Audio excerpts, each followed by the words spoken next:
There's a moment that lives quietly in the life of many men, a moment that they often don't talk about. It's a moment where they begin to believe that they are unwanted. It's not because someone shouted that they were unwanted to them, but it's because they felt it in the silence. It was in their empty inbox, perhaps, or in the friend group chat where they were never reached back to. Maybe in the glances that always skipped past them, or maybe it was in the dates that they never had that went anywhere. Unwanted, or unchosen, or unnecessary. These are the feelings that they've held. And when those moments stacked up, they don't just sting, they start to write a story. And the story sounds like this: I am not enough. I am not attractive. I am not the kind of man that people want to keep. And I will always be the one who gets overlooked. So, in today's episode, it's specifically for anyone who's internalized that story, for anyone who's started to believe that their reflection confirms their rejection, and anyone who hears compliments and shrugs them off because they must not know me that well, or the real me at least, right? This is for the men who have slowly disappeared from their own lives, not because they gave up, but because the story made it feel pointless to even try. But here's the truth I want you to consider. This story is not in its final form yet.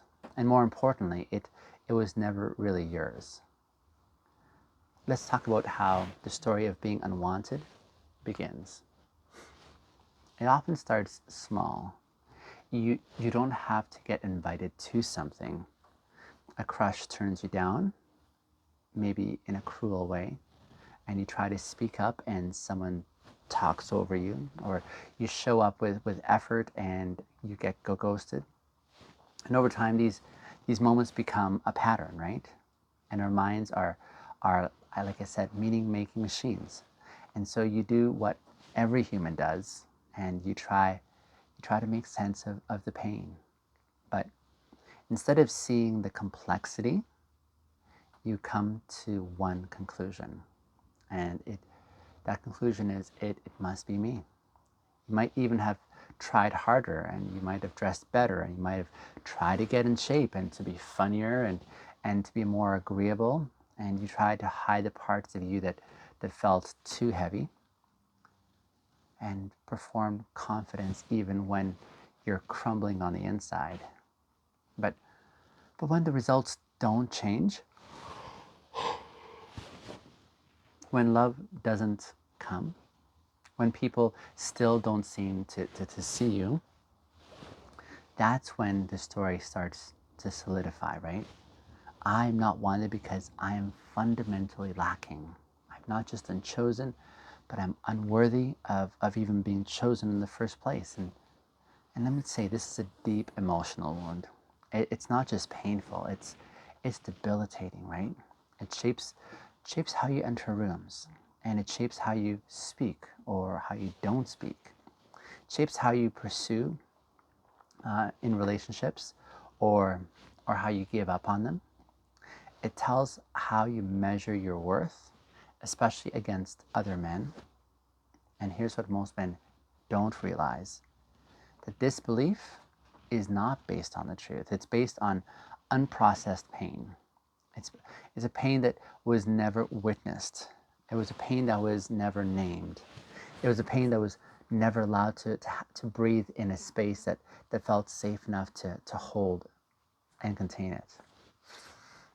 That's what we're trying to do here. We're creating a space to name a story so that we can learn how to rewrite another storyline. Because you weren't born believing that you were unlovable. That was taught to you by culture, by cruelty, by neglect, by invisibility. And if it was taught, then it can be untaught. So let's begin that process right now, shall we? Let's try telling a better story, one that is grounded in integrity, and one that has deep roots in intimacy. One that sees the full truth, even when the world is only offering fragments. So here's the story I want you to consider. You, you were never unwanted. You were just unknown. The real you, the full you, it may never have the chance to fully be expressed because you were too busy trying to survive in spaces that only wanted pieces of you. And so you shrunk to be accepted. You masked to feel safe. And you stayed silent because being understood felt safer than being rejected again.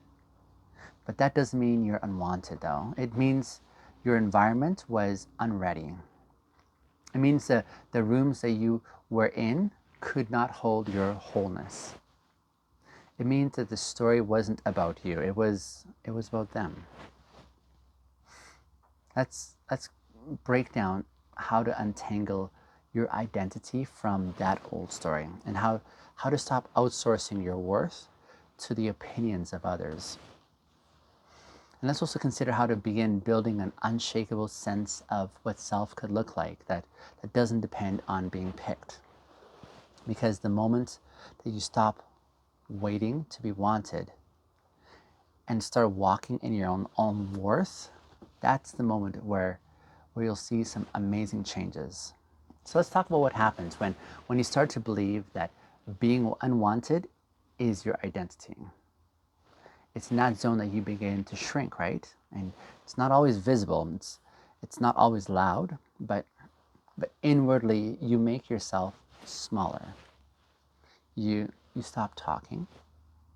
You stop taking risks. You stop being curious. You stop being present. You stop showing up as your whole self because somewhere along the way you decided, if I reveal more, I'll just be rejected more. So you build this life around protecting your heart, and you become emotionally efficient, right? You become guarded, you become strategic, and quietly you disconnect. And on the outside, you might seem okay. You might seem functional. You might seem composed. You might seem competent, but there's a whisper that never really goes away. If they really knew me, like the real me, they would not stay. And that whisper becomes the narrator of your life until it's the only voice that you're hearing. But let's interrupt that voice right now, shall we? Let's unmask it for what it is. It's a wounded narrator. It's a part of you that formed to protect you from even more pain. There's a part of you that said, if I believe I'm unwanted, at least I won't be surprised the next time. That part was trying to help. It was trying to shield you. But it was using a lie as its defense. Because the truth is being wanted is not the same as being worthy. And being unwanted by someone else, that has never been proof that you're unlovable. But this requires a massive shift. You have to stop outsourcing your worth. You have to stop handing over your self-esteem to people who didn't choose you. You have to stop asking rejection to explain who you are. And you have to stop measuring your value by someone else's capacity to even see it. Their blindness does not mean you're invisible. And their preference does not mean that you are lacking. Their silence doesn't mean that you don't matter. They were writing their own story.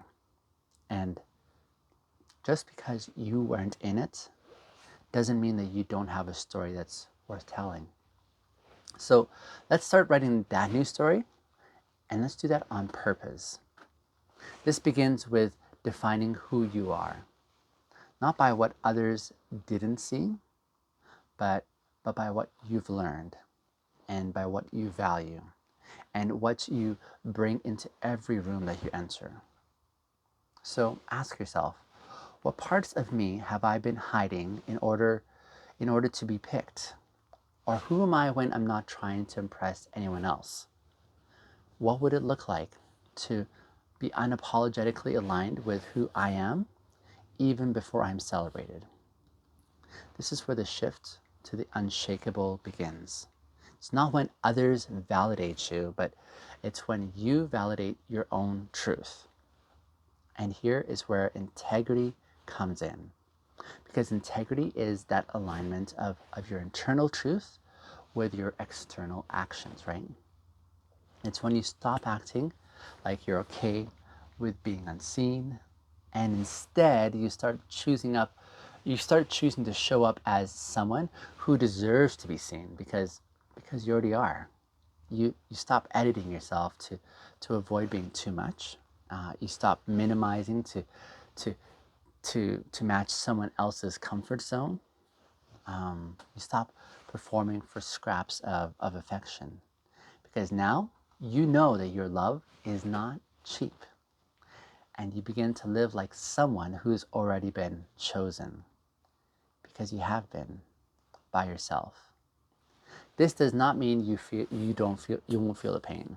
It doesn't mean that rejection won't sting, but it does mean that rejection no longer defines you. It informs you, but it doesn't shape you.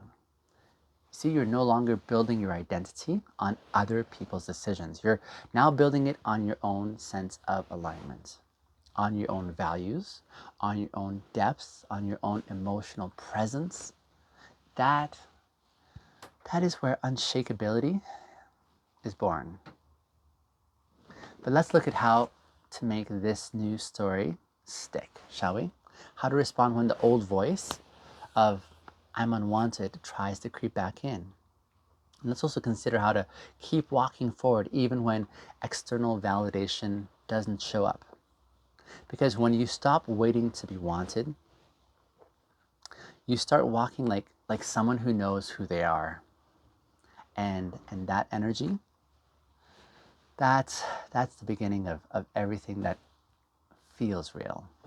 So let's talk about how to make this new story stick, especially when the old one still feels so loud and so compelling.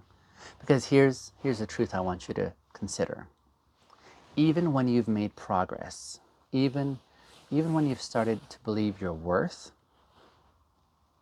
that voice, the one that whispers the unwanted things, it doesn't go down without a fight. It actually shows up in the silence after a text goes unanswered. And then it shows up again when someone flakes on plans with you. And then it shows up when you see couples who are holding hands and you feel like an outsider to something that you were never invited to. And so it says, see, nothing's changed. You're still the one who doesn't get to be chosen. And when that voice rises up, it's really tempting to believe, to let that voice re-narrate your life all over again, to spiral back into those old conclusions and patterns. I knew this was a fluke, you would say. I knew I really was unlovable. And that's not the signal of a truth. That's a signal of a healing and process that's fighting. Here's what no one teaches us. Healing does not sound like confidence. It sounds like a contradiction. It sounds like, oh, I feel unwanted right now, and I still know I matter though. Do you see that? Or you say, I feel invisible in this moment, and yet I still choose to be present. I'm hurting and I still refuse to disappear. Holding two truths at once, the pain and the dignity. This is the mark of someone who's becoming unshakable. Because unshakable doesn't mean you are untouched. It just means that you are rooting yourself. Even when the wind picks up, even when the storm is returning, even when your knees are wobbling and trembling. So how do you practice this kind of rootedness though? Number one, name the voice. and then name your truth. When the unwanted speaks up, don't ignore it. Acknowledge it, saying, I see you there, but then respond with a deeper truth. So if the voice says something like, oh, you're being ignored again because you're not worth the effort. Well then, you can say, actually, I'm being ignored, yes, and that does hurt, yes, but it doesn't erase who I am. When the voice says, she ghosted you because no one ever stays, you can say, yeah, she ghosted me, and that's real. But I still showed up in honesty, and that's who I am. See, you don't have to silence the old story immediately. You just have to give it voice, but do it with integrity. And so number two, stay in environments that reflect your real value. This is more than affirmations. It's about surrounding yourself with mirrors, remember, that don't lie to you. Are you in spaces where you're valued for your presence and not your performance? Are you building relationships that allow you to be whole and not just convenience? Are you being seen by people who can actually hold your truth? Because if not, the story of the unwanted will find new evidence, not because it's true, but because your surroundings keep reinforcing it. Healing your own story requires you building a whole new world where your new truth is able to breathe. And then thirdly, separate your desirability from your identity. So you might still get rejected, you might still get passed over, but that is not the evidence that your identity is broken. That is evidence that not everyone is your match. It's not always about looks. It's not always about the game. Sometimes it's just life, right? And when your identity is grounded in not who picks you, but those moments that you don't collapse and your self-worth doesn't diminish. I mean, it'll still sting, but it doesn't define you. And this is the turning point. The turning point is when you stop asking. When you stop asking, why don't they want me? When you shift from that question to, am I proud of who I'm becoming even when no one's watching? It is at this point that you stop chasing inclusion. And then you start cultivating an internal sense of congruence. And that energy, that quiet, grounded, and real energy, that's the kind of presence that really shifts and changes rooms, because people can feel when you're no longer begging to be seen. They feel the sadness, but they can also see the steadiness, the calm, the depth. And that's magnetic. Not because it seeks to be desired, and it's not because it's already home within itself.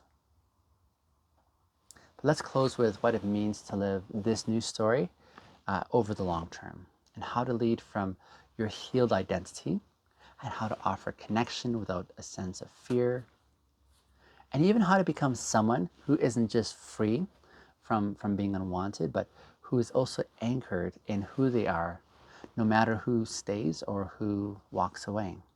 Because unshakable is not a posture, it's a life. So let's talk about living from this new story. Not just when it's easy, but especially when it would be easier to go back to the old one, right? Because the quiet truth of healing is this: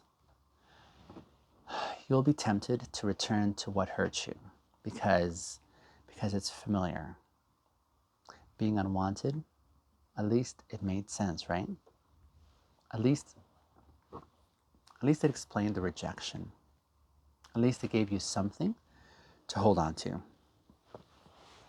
But familiar does not mean true, and comfort doesn't always equal safety. So this part of the journey is about choosing truth over comfort, choosing alignment over pity, and choosing integrity over identity collapse. It's about saying, I remember what it felt like to be ignored. but I refuse now to keep ignoring myself. So what does this unshakable look like in reality? It looks like a man who no longer walks to be picked before being real. It looks like this someone who walks into rooms without even asking. He's not saying, am I wanted here? But instead he's asking, can I bring something real here? It looks like a man who doesn't crumble when plans fall through, who doesn't spiral when someone says no. It looks like someone who doesn't let the opinions of others become the blueprint of his worth. Unshakable does not mean arrogant. It means you're anchored. It means the story of Unwanted has been replaced with truth of undeniable worth. So let's name something sacred, shall we? Being unshakable is not the absence of emotion. It's the presence of emotional maturity. You still feel sadness. You still feel desire. You still feel the disappointment, especially when something doesn't work out. That's natural. But now those feelings, they don't hijack your identity. They may visit and you may let them speak, but then you return to your truth. And that's emotional resilience. That's masculinity without the mask. And that's what makes you safe, not just to others, but to yourself. So let's go a little further, shall we, in the last couple of minutes here. Unshakable does not mean self-sufficient. It doesn't mean that you don't need love. And it doesn't mean that you're going to walk this path alone forever. But it means that you stop begging for scraps, and instead you're going to start building a table, a place where a real connection can come and sit with you. And you invite people into your life, not to fill a void, but to join a story that's already in progress. And you're not waiting to be completed. Instead, you're looking to be companioned. This is where intimacy thrives. That's where relationships experience healthiness. And that's where connection becomes sustainable, not because it was built on fear, but because it was built on a shared truth. So here's the final question I want to leave you with. What kind of man are you becoming? Not in theory, not in practice, but when you're hurt, or when you're alone, or when no one is texting back, when the attention is not there, when your reflection still feels foreign. Who are you then? Are you kind to yourself? Do you stand by your values? Or do you keep showing up not to be seen, but because you see yourself? That's the story. That's the rewrite. And that's the moment when the unwanted fades away, not because the world has changed, but it's because you changed. And this is what makes you magnetic. It's not perfection. It's not pretending. It's not some false sense of confidence that's built on thousands of hacks. But it's the quiet power of a man who knows who he is, who knows what he brings, and who knows that his story didn't end at rejection. It's because he wrote that story. And now he lives from an unshakable truth. He says, I was always worth loving. I just had to stop waiting for someone else to say so. I hope this serves you well.